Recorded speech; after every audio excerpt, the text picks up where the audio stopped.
அனைத்திந்திய அண்ணா திராவிட முன்னேற்ற கழகத்தில் சசிகலா ஓபிஎஸ் மீண்டும் இணைய வேண்டும் என்பதற்காக மாவட்ட செயலாளர்கள் 75 நபர்கள் காலையில் நடத்திய போராட்டத்தின் முடிவில் தற்பொழுது சசிகலா ஓபிஎஸ் இவர்கள் இருவரும் சந்தித்து பேச உள்ளதாக செய்திகள் வெளியாகி இருக்கிறது.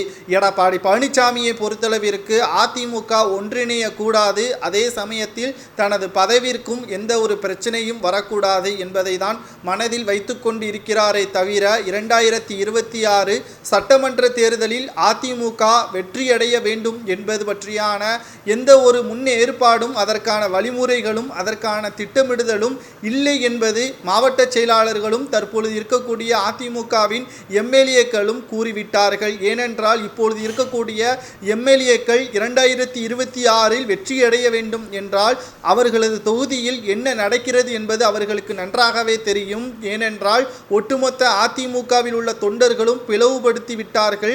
இவர்களை ஒன்றிணைந்தால் மட்டும்தான் கட்சிக்காக இவர்கள் வேலை செய்ய முடியும். வேட்பாளராக அறிவிக்கப்பட்ட அதிமுகவின் வேட்பாளர் மட்டும் இறங்கி வேலை செய்தால் வெற்றியடைவது சாத்தியமே இல்லை என்பது நமது அனைவருக்கும் தெரியும்.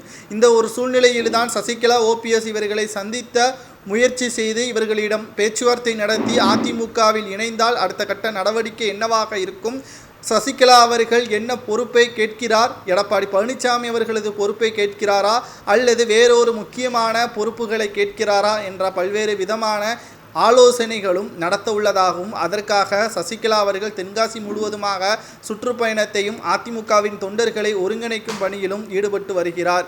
இந்த பணி முடிவடைந்த பிறகு அதிமுகவில் சசிகலா ஓபிஎஸ் இவர்கள் இருவரும் பேச்சுவார்த்தை நடத்த உள்ளதாகவும் அதிமுகவின் மாவட்ட செயலாளர்களுடன் பேச்சுவார்த்தை நடத்த உள்ளதாகவும் செய்திகள் வெளியாகி கொண்டிருக்கிறது.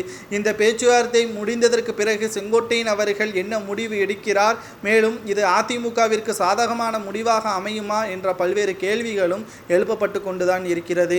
ஆனால் ஒன்று மட்டும் நாம் பார்க்கக்கூடிய விஷயம் என்னவென்றால் ஒருங்கிணைந்த அதிமுகவால் மட்டும்தான் திமுகவை வீழ்த்த முடியும். நேற்றே திமுக ஆலோசனை கூட்டம் முடிவடைந்து விட்டது. 2026 சட்டமன்ற தேர்தலுக்கான ஆயத்த பணிகளை நேற்றே தொடங்கிவிட்டார்கள். ஆனால் அதிமுக தற்பொழுது வரை ஒரு புள்ளியை கூட இன்னும் அவர்களால் போட முடியவில்லை. காரணம், அனைத்து பக்கமும் எடப்பாடி பழனிசாமி அவர்களுக்கு எதிர்ப்பாக இருப்பது இதன் மூலமாக தெரிய வருகிறது. சசிகலா ஓபிஎஸ் இவர்களை சந்திப்பை பற்றி உங்களுக்கு கருத்துக்களை கூறுங்கள்.